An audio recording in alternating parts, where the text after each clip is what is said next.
If your water heater sounds like it is full of popcorn kernels popping, do not ignore it. That sound is usually sediment buildup at the bottom of the tank, and it means your heater is working harder than it should. As water heater tanks accumulate mineral deposits from hard water, the sediment settles at the bottom.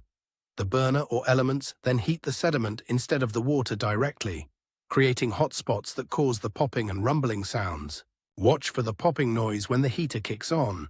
Water that takes longer to get hot, a noticeable increase in gas or electric usage, and hot water that runs out faster than it used to. The fix is draining a few gallons from the tank through the drain valve to flush out loose sediment. If the tank has heavy buildup, a full flush and inspection by a plumber can determine whether the anode rod also needs replacement.